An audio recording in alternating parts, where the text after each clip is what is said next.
রাজকোটে হাড় হিম করা কাণ্ড সামনে আসে। সোনার দোকানে আটকে রেখে রাজ্যের শিশুদের ওপর নির্যাতন চালানো হচ্ছে। পশ্চিমবঙ্গের 19 জন শিশুকে আটকে রেখে জোর করে কাজ করানোর অভিযোগ। রাজকোট পুলিশের স্পেশাল অপারেশন গ্রুপের অভিযানে উদ্ধার হয় ওই 19 জন শিশু। গুজরাটের রাজকোটের বেদিয়াচকের ঘটনায় তোলপাড় পড়ে যায়। অস্বাস্থ্যকর পরিবেশে রেখে জোর করে কাজ করানো হচ্ছিল, এমনটাই দাবি পুলিশের। শিশুদের হাতে পিঠে আঘাতের দাগ রয়েছে, জানিয়েছে গুজরাট পুলিশ।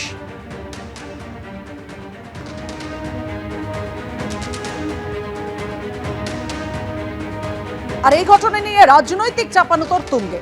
কুণাল ঘোষ কি বলেছেন সুকান্ত মজুমদার। এরা কেন যাচ্ছে কাজ করতে? পয়সা পাচ্ছে, পয়সা নেই তো, রোজগার নেই মানুষের হাতে, সেই জন্য এরা পশ্চিমবঙ্গ ছেড়ে গুজরাটে যেতে হচ্ছে। আরে গুজরাটে গেছে, অত্যাচারিত হয়েছে, সে তো পরের ব্যাপার।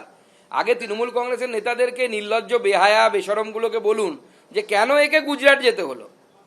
তৃণমূলে যে চোরগুলো আছে তারা তাদের পয়সা সব রোজগার করছে, তারা মানুষকে ঠকিয়ে। আর এই নির্লজ্জ বেহাগুলো প্রশ্ন উত্তর দিতে পারছে না যে বাচ্চা ছেলেগুলোকে, নাবালকগুলোকে কেন গুজরাট যেতে হচ্ছে, কেন পশ্চিমবঙ্গে চাকরি নেই, কেন তৃণমূল কংগ্রেসের সোশ্যাল মিডিয়া যিনি সামলান দেবাংশু ভট্টাচার্য, তার বাবা গিয়ে গুজরাটে কাজ করে। তাহলে বুড়ো ভাম থেকে শুরু করে নাবালক পর্যন্ত সবাইকে গুজরাটে গিয়ে পয়সা রোজগার করতে হচ্ছে। আর সেই গুজরাটকে দিনে রাতে গালি দিচ্ছে তৃণমূল কংগ্রেস।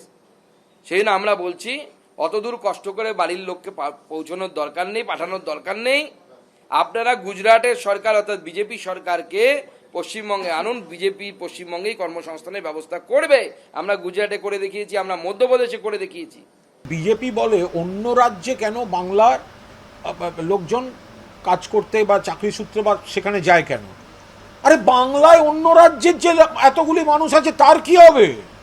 তাহলে তারা ফিরেই যান, সবাই সেই জায়গাগুলো ফাঁকা হবে, বাংলার ছেলেরা ফিরে আসবে।